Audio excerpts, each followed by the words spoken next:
Oui, alors bonjour. Aujourd'hui, on va faire le Tehillim Mizmor 2, deuxième Tehillim, deuxième psaume de David. Alors là, il est plus qu'actuel, bien sûr, parce que... Alors, je vais donner des raisons, là. Déjà, dès le premier verset, on est vraiment dans la clé du problème. Bon, disons que pour le moment, on va commencer par écrire à Tehillim Mizmor Bet, le psaume de David numéro 2, eh bien, on va se rendre compte que le psaume de David numéro 2, il est lié au nombre 775. Vous voyez, 775. Alors, c'est vrai que si on compte les Mishpatim, on a 5777 et 5778 en comptant le bet en plus.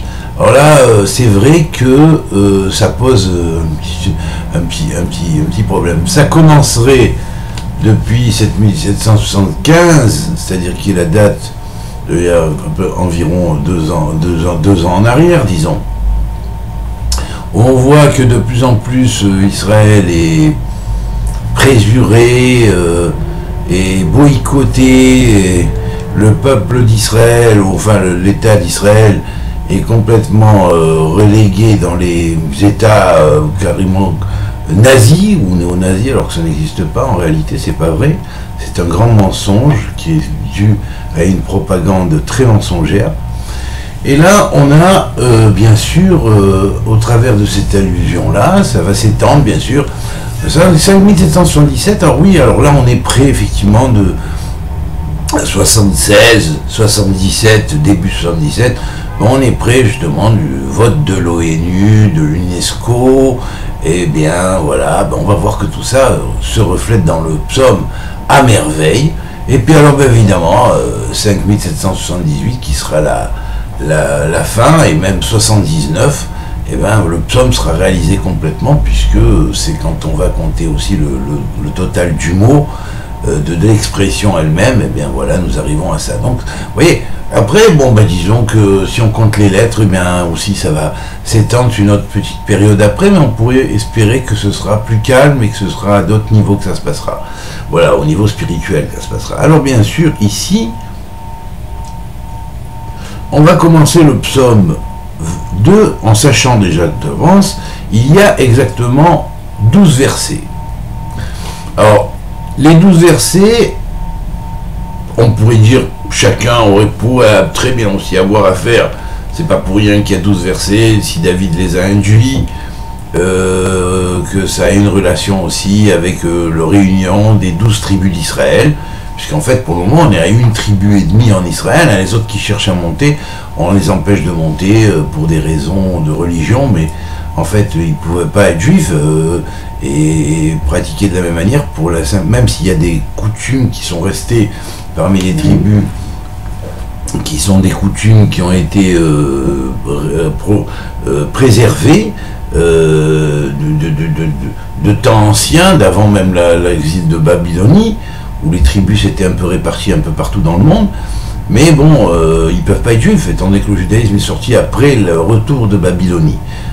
Pratiquement, puisque à partir de l'expression Mordechai ha-Yehudi, on va dire les juifs. Donc il va y avoir effectivement un retour d'une tribu et demie en Israël, qui va être la tribu de Yehuda et du demi-Benyamin, de la tribu de Benyamin, et quelques Kohanim de la tribu de Lévi, donc de la lignée de Tzadok, qui vont descendre en terre d'Israël pour reconstruire le deuxième temple.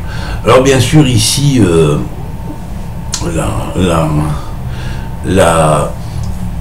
la base, c'est quoi en fait? On dit que chaque tribu reflétait les 12 tribus et devait refléter les 12 tribus.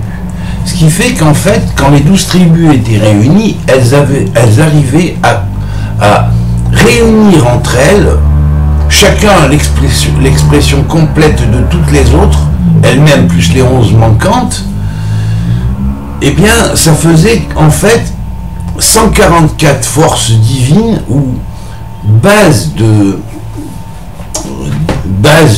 clé de la science divine, qui allait permettre d'établir cela dans un état constitué correctement selon les normes et les valeurs céleste incarné sur Terre. Voilà, c'était ça. Donc le 144 va être la base du chiffre de la réunion de toutes les tribus, et en plus 144 fois 1000, ça fait 144 000, hein. Bon, bah, un nombre très secret que certains admettent déjà, d'autres pas encore, mais enfin Dieu donnera le temps pour que tout le monde comprenne. Alors bien sûr, on va voir que dans ce verset, dans ce chapitre-là, ce psaume, il y a, alors on va voir, on va compter le nombre des lettres, des mots et des comment dire, expressions, enfin des versets, pour comprendre la signification. Pour les versets, on a vu, il y en a 12. Or pour les lettres et les mots, on va d'abord commencer par les mots, il y en a 92. 92, c'est la valeur numérique de Tsav. Tsav, c'est la tortue. Alors il y a une constellation qui s'appelle la constellation de la tortue, hein, mais ça s'appelle aussi la constellation de... C'est mon livre, enfin une partie de mon livre que j'ai imprimé. Hein, et ça s'appelle aussi la constellation de la poule, du coq, du poussin et de la poussin féminin aîné, et du poussin et de sa compagne puinée, donc qui sont venus après. Alors on les a là. En fait, on va voir le coq ici, la poule là, le poussin et l'autre poussin et sa compagne ici, les aînés et les puinés ici. Une patte là et l'autre patte ici. Voilà. Donc on a en fait un Magen David qui sort à partir du Magen de la tortue. Or tortue, ça veut dire tsav. Tsav, ça veut dire la tortue en hébreu, c'est 92 en valeur numérique. Alors là,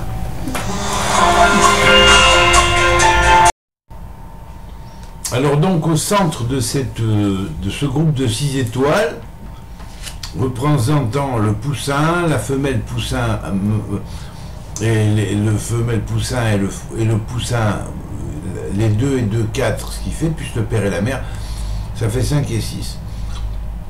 Donc tout ça, ça tient sur les pattes, la tête, la queue de la tortue, formant une espèce de Magen David.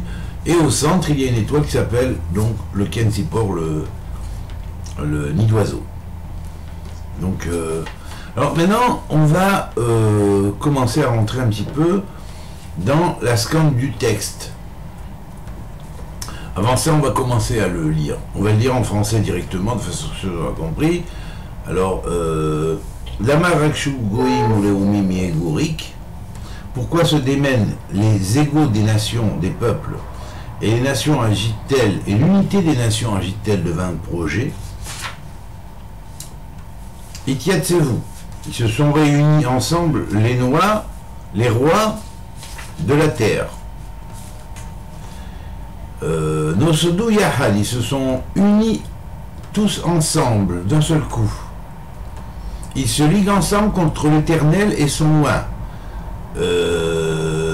Nosadou Yahad al Adonai ve'al Mashiach.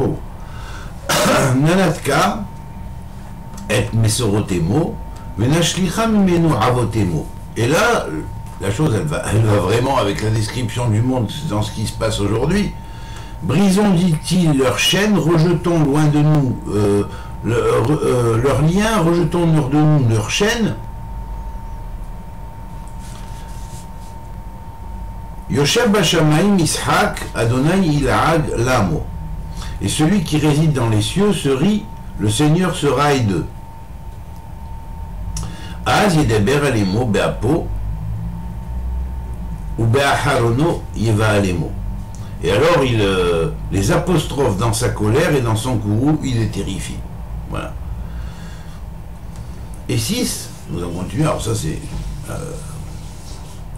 Ve'ani nasarti malki artzion al tzion arkochi. Et c'est moi, dit l'Éternel, qui ai consacré mon roi sur Sion, ma montagne sainte. Asapera el Hok, Adonai Amar Elai, Beniata Ayom Nielatir. Et là, c'est le Messie qui parle, à partir du verset 7. Je veux proclamer ce qui est une loi immuable. L'Éternel m'a dit, tu es mon fils, c'est moi aujourd'hui qui t'ai engendré. Sha'al mimeni ve'etna goyim. Nahalatecha ve'achazatecha avsearetz. Demande-moi, je te donnerai tous les égaux des peuples, comme héritage, pour les éduquer. Hein? C'est ce qu'on appelle les goyim, les égaux des peuples. Des confins de la terre pour domaine. Verset 9. Telorem bashevet barzel, kekeli yotzer tenaftsem. Tu les briseras avec un sceptre de fer, tu briseras les égaux, hein, bien sûr. Pas les peuples, les égaux. Hein? Tu les brouilleras comme un vase de potier. C'est-à-dire qu'en fait, les récipients, les réceptacles des égaux, on verra après comment ça se voit au travers de la description du psaume dans les relations qu'il a avec les sphirotes, et là, bon, on comprendra pourquoi c'est comme ça. Alors, tu les briseras avec un sceptre de fer, bien sûr, un sceptre de fer qui va briser les égaux des peuples, et bien sûr, ce que contiennent les égaux, c'est-à-dire leurs vases, tu les broieras avec un vase de potier, de façon à ouvrir la force du soi chez chacun, et à annuler plus ou moins la prédominance de l'ego, qui est le contraire de la volonté divine, en fait, qui est la base de la révolte. Et maintenant, au roi, sachez comprendre, tenez-vous pour averti, juge de la terre. Alors le Messie parle, Ve'ata malachim, iskilo ivaseru shofte haaretz. Faites attention, parce que peut-être que vous croyez avoir beaucoup de choses, mais il faut savoir qu'il y a des choses qui vous dépassent. Voilà. Donc ça veut dire, c'est un avertissement, plus ou moins, à l'ONU, à l'UNESCO, qui soi-disant sont les juges de la terre et qui jugent bas et qui jugent faux. Rivdou et Adonai Beir'a ve'gilou bil'ada. Alors adorez l'Éternel avec crainte. La crainte, c'est pas la peur, hein. C'est basé sur l'amour et la sagesse. Et réjouissez-vous en Dieu avec tremblement. D'ailleurs, développez-vous aussi spirituellement. Hein. Alors, Nashku bar penyenaf, embrassez et rendez hommage au fils. Bar veut dire fils et veut dire pur aussi. Penyenaf, avant qu'il ne s'indigne. Vete abdou, derrière, et que vous perdiez votre chemin, que vous alliez vers le chaos. Qui ava kemerat apo, car bien vite, si vous voulez pas vous rendre compte de ce qui se passe, la colère d'en haut s'enflammera sur vous. Ashrei kol chosebo, heureux tous ceux qui s'abritent en lui et au message qu'il va transmettre. Alors bien sûr, c'est pas une menace, mais disons que c'est un avertissement, parce que vous savez, la terre, vous étiez là, vous êtes arrivé, mais la terre, elle a été toujours là. Et quand Dieu a voulu la donner, il l'a donnée à un point précis, à un peuple précis. Et il y a un centre sur cette terre qui s'appelle Jérusalem, un mont qui s'appelle le mont du Temple, des territoires qui s'appellent les territoires d'Israël, et pas autrement. Eh bien, ça, il faut le reconnaître. Quand le propriétaire, d'après la loi du Yovel, est arrivé à la fin de la location du Yovel, il retourne à son endroit, c'est tout. Je veux dire qu'il a pu y avoir des habitants qui ont habité la terre d'Israël temporairement durant le temps où le peuple juif était en exil, mais quand Dieu a décidé d'accomplir ses prophéties, on ne peut pas aller contre Dieu. Hein. Sinon, ça représente une révolte contre l'Éternel, Dieu, hein, et contre le Mashiach lui-même, le Messie. Alors voilà. Alors maintenant, on va commencer à commenter pour mieux comprendre. Alors, la Marakshu Goïm. Alors pourquoi se démènent les peuples? Alors là, bien sûr, les égaux des peuples, où est-ce qu'ils trouvent leur racine? Dans ce qu'on appelle Chagat des Kali. Chagat Dekali, c'est le Chesed, la Gvura et le Tiferet. C'est-à-dire le Chesed, c'est la bonté, la Gvura, c'est la force, la puissance, et le Tiferet qui est l'harmonie, la beauté.